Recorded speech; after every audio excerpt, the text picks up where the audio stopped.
Assalamualaikum warahmatullahi wabarakatuh. Bismillahirrahmanirrahim. Alhamdulillahirabbil alamin. Assalatu wassalamu ala asyrafil anbiya'i wal mursalin wa ala alihi wa sahbihi ajma'in. Qalu subhanaka la ilma lana illa ma 'allamtana innaka antal alimul hakim. Al-ayah amma ba'd. Anak-anakku kelas 12, teman-temanku yang dirahmati Allah, alhamdulillah wa syukurillah. Pada kesempatan ini kita bisa melanjutkan kegiatan pembelajaran mata pelajaran fikih. Anak-anakku, sebagaimana yang saya sampaikan di semester Gasal awal pertemuan yang lalu, bahwa berdasarkan kurikulum 2019 atau kurikulum terbaru merujuk pada keputusan Menteri Agama nomor 183 tahun 2019 untuk mapel fikih kelas 12 madrasah aliyah. Ini yang dikaji adalah ilmu usul fikih. Pada kesempatan ini kita akan mengkaji kompetensi dasar yang ke-6, yakni tentang kaidah amr dan nahi.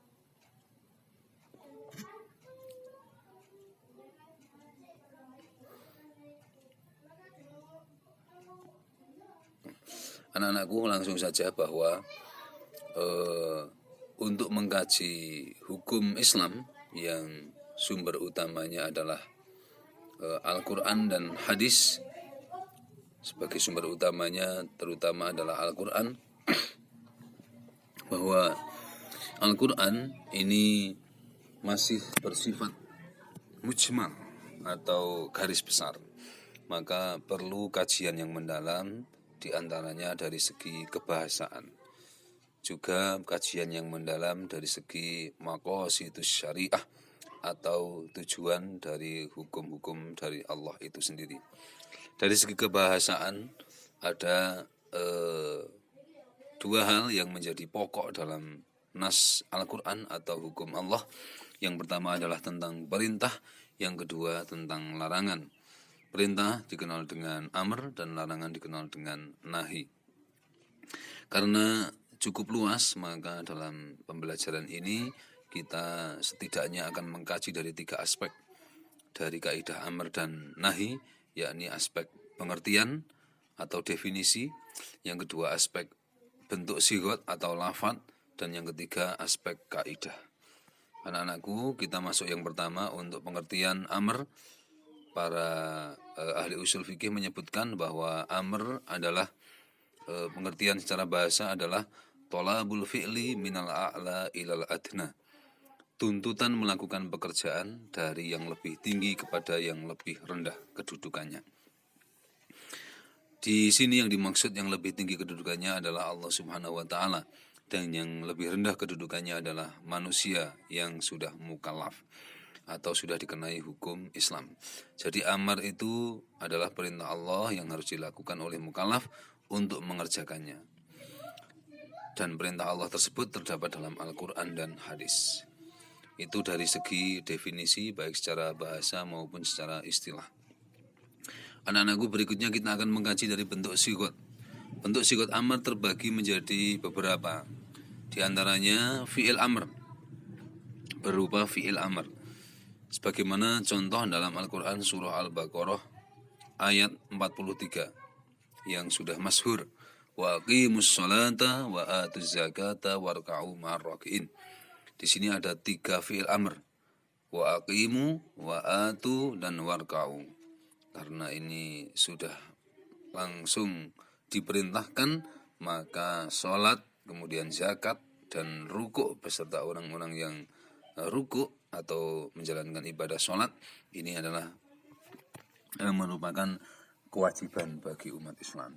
Yang kedua fi'il mudhari', contoh dalam surah Ali Imran ayat 104 yang berbunyi wal takum minkum ummatu yad'una ilal khairi ila akhirih.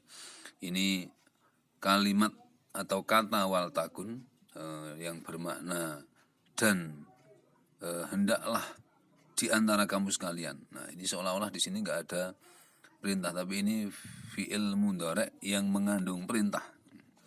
Perintahnya apa? Dan jadilah kamu segolongan umat yang melakukan amar ma'ruf nahi mungkar. Nah, ini berarti wajib amar ma'ruf nahi mungkar. Kalau umat Islam tidak pernah menyeru kepada kebaikan dan tidak pernah mencegah kepada kemungkaran, berarti belum menjalankan kewajiban. Berikutnya sigot berupa isim fi'il amr. Contohnya dalam surah Al-Maidah ayat 105. Ya ayyuhalladzina amanu alaikum anfusakum. Hai orang-orang yang beriman, jagalah dirimu. Nah, ini dimaknai bahwa menjaga diri itu sebuah kewajiban, walaupun dalam bentuk isim fi'il amr. Kalau tidak dipahami demikian, maka kalau diartikan secara tekstual ini hanya akan bermakna atas dirimu adalah dirimu. Ya ayyuhalladzina amanu, hai orang-orang yang beriman, alaikum atas dirimu, anfusakum dirimu sendiri. Maka ini dimaknai jagalah dirimu. Berarti menjaga diri adalah wajib dari segi batiniah maupun lahiriah maupun nafsiyah. Artinya menjaga keberlangsungan hidup, itu juga kewajiban. Yang berikutnya sigot masdar pengganti fi'il. Sebagai contoh dalam surah Al-Isra ayat 23. Wabil walidaini ihsana, dan berbuat baiklah kepada orang tua. Kata ihsana ini masdar yang menjadi pengganti fi'il. Singkon berbuat baik, yang kepada orang tua itu disuruh apa? Disuruh berbuat baik. Berarti di sini perintah juga.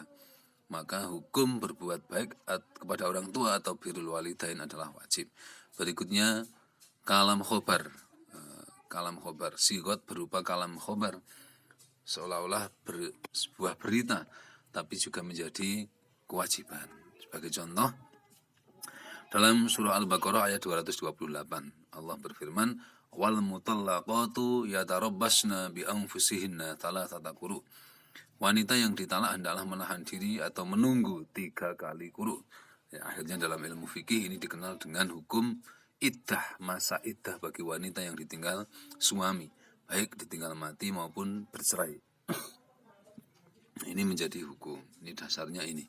Yang berikutnya lafadz yang bermakna perintah langsung. Farodo, wajaba, qodo, kutiba, amaro. Setiap ada kata-kata tersebut maka bermakna perintah atau amr. Sebagai contoh dalam surah Al-Baqarah ayat 183 tentang perintah puasa.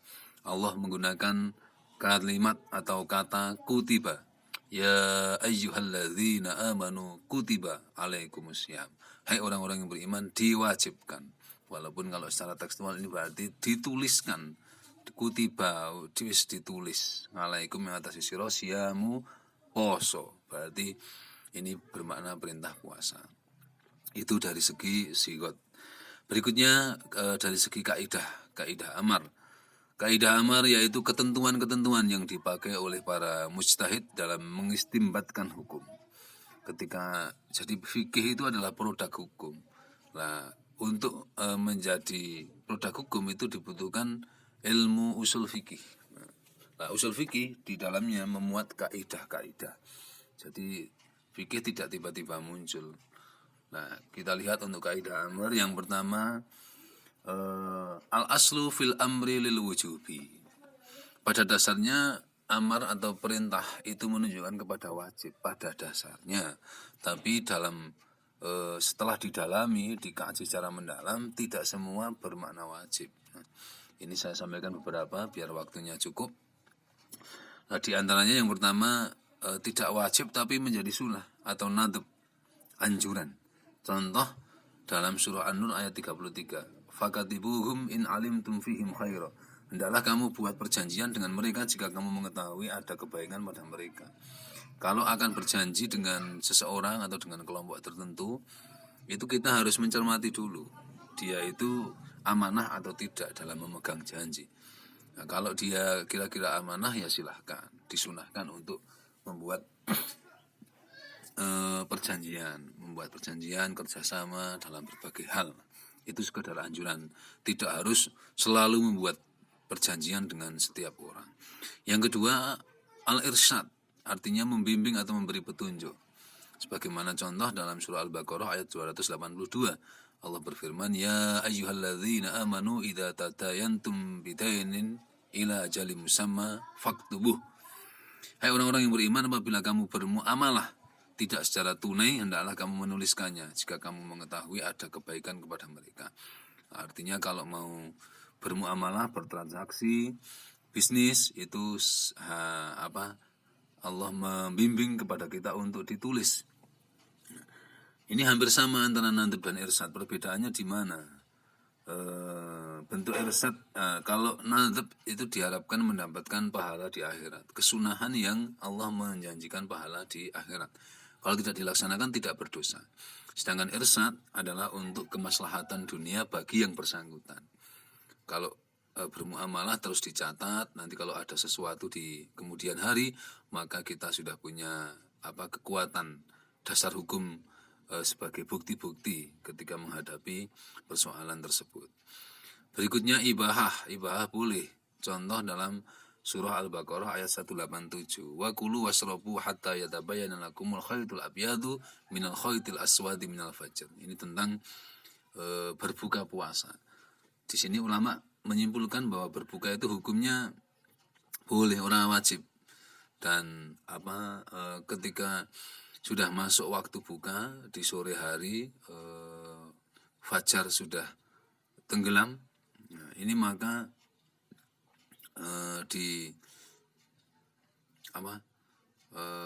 mohon maaf.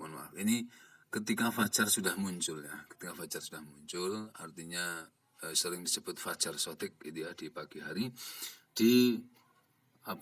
bolehkan untuk bersaur. Atau ketika fajar sudah tenggelam, sudah sore hari, itu juga disilahkan untuk makan atau minum. Artinya ketika sudah masuk maghrib tidak harus makan atau tidak harus minum. Nek isih kuat ditahan sik bablas andan terus maghriban juga boleh. Maka disebut dengan ibahah atau kebolehan. Yang berikutnya ini ada tahdid, ada taskhir, ada takjiz dan seterusnya. Silakan baca sendiri.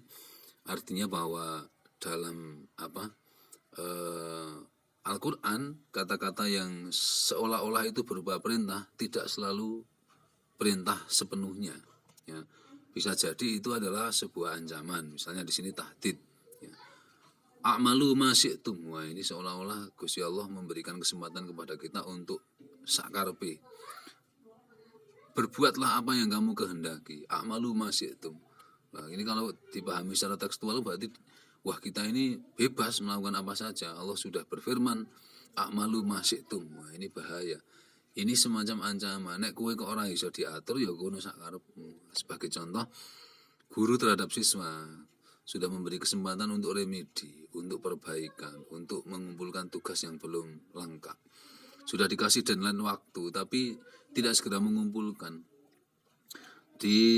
Share lagi di grup, sudah suruh mengumpulkan, nggak mengumpulkan lagi. Maka bisa jadi guru itu kono sak karepmu. Wah, nek sing tidak paham malah sak karepmu tenan, sak karepe dhewe, sehingga tidak mengumpulkan tugas-tugas dari guru. Lah ini kita harus paham, tidak hanya teksnya tapi juga konteksnya.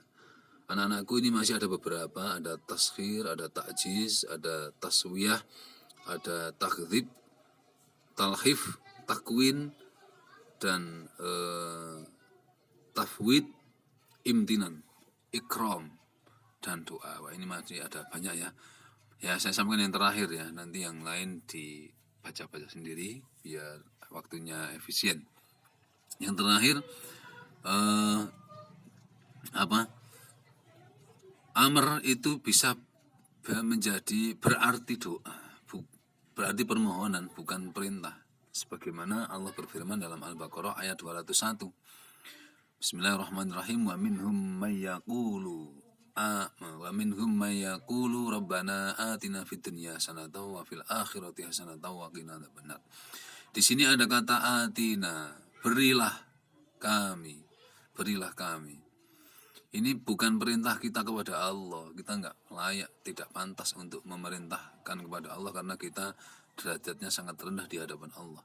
Maka ini bukan amr, atau amr tapi bermakna permohonan. Maka kalau perintah dan permohonan kan beda. Kalau perintah bisa dengan tegas, bisa dengan suara yang keras, tapi kalau permohonan kan tentu harus dengan lembut, dengan penuh ketawaduan, dengan penuh harapan, sehingga ketika mengucapkan kalimat Rabbana atina fid dunya hasanah ila akhirih itu harusnya dengan suara yang layaknya sebagai sebuah permohonan, bukan sebagai sebuah perintah. Nah, itu kaidah yang pertama, anak-anakku. Kaidah kedua, al aslu fil amri la yaqtadi tikroro. Perintah itu pada dasarnya tidak menghendaki pengulangan atau berkali-kali mengerjakan perintah itu. Contohnya mengerjakan ibadah haji, itu yang diwajibkan hanya sekali seumur hidup, tidak diulang-ulang. Beda dengan sholat. Nah, ini juga berkaitan dengan kaidah yang berbunyi al-hukmu yutawwaru ma'al illati wujudan wa adaman. Hukum itu berlaku berdasarkan ada atau tidaknya ilat. Maka harus lihat dulu. Contohnya ini perintah Allah yang pelaksanaan hukum jera bagi laki-laki atau perempuan ghairu muhsan ketika melakukan zina berulang kali. Maka hukum jera tersebut berlaku berulang kali. Nah, ada yang memang berulang kali. Nek zina kok berkali-kali ya dihukum terus. Tapi kalau haji yang wajib hanya sekali. Anak-anakku, kaidah ketiga dalam amr adalah al-aslu fil amri la yaqtadil fawra. Perintah itu pada dasarnya tidak menunjukkan kepada kesegeraan. Contohnya, perintah untuk melakukan ibadah haji tidak harus segera dilaksanakan, namun menunggu kemampuan dan kesanggupan seorang untuk melaksanakannya. Nah, ini tidak usah tergesa-gesa, tidak usah risau kalau belum mampu mengerjakan, karena memang amr tidak selalu harus segera dilakukan. Sebagaimana kaidah al-aslu fil amri la yaqtadil fawra. Kaidah keempat, ini ada 5 ya. Yang keempat, al-amru bisyai'i amrun biwasailihi. Perintah terhadap suatu perbuatan, perintah juga terhadap perantaranya atau wasilahnya. Contoh, kita diperintahkan melaksanakan sholat, maka karena sahnya sholat itu harus wudhu, maka berarti perintah sholat itu otomatis juga perintah wudhu. Sebagaimana kaidah malayatimul wajibu illa bihi fahuwal wajib. Sholat 5 waktu hukumnya wajib. Sholat tidak akan sah tanpa wudhu, maka sing menjadikan sahnya sholat juga wajib. Yang terakhir anak-anakku, kaidah kelima, al-amru ba'dan nahyi yufidul ibahah. Perintah sesudah larangan berarti diperbolehkan mengerjakan kebalikannya. Maksudnya, sesudah dilarang mengerjakan kemudian diperintahkan mengerjakan, maka menjadi boleh dikerjakan. Bagaimana tentang ziarah kubur, tentang amaliyah ziarah kubur. Pada awalnya tidak diperintahkan atau diwajibkan ziarah kubur, namun pada akhirnya diperintahkan untuk ziarah kubur. Maka perintah ziarah kubur tersebut dihukumi mubah atau boleh. Sebagaimana hadis Rasulullah, qala Rasulullah sallallahu alaihi wasallam, nahaitukum an ziyaratil kuburi fazuruha. Rasulullah bersabda, dulu saya melarang kamu berziarah kubur, menziarahi kuburan, maka sekarang ziarahlah. Nah, ini berarti al-amru ba'dan nahyi yufidul ibahah. Perintah sesudah larangan berarti diperbolehkan. Anak-anakku, ini sudah agak lama proses rekamannya, maka sementara yang saya sampaikan dalam video ini hanya untuk kaidah amr. Yang kaidah nahi kita lanjutkan di pertemuan berikutnya. Demikian anak-anakku, selamat belajar di rumah, tetap jaga kesehatan, dan jangan lupa untuk senantiasa istiqomah beribadah, melaksanakan sholat 5 waktu, dan juga tidak kalah penting agar kalian senantiasa berbuat baik kepada kedua orang tua. Demikian, tetap semangat. Kurang lebihnya mohon maaf. Mari kita akhiri dengan membaca kalimat tahmid. Alhamdulillahirabbil alamin. Saya akhiri, wallahul muwaffiq ila aqwamit thoriq. Wassalamualaikum warahmatullahi wabarakatuh.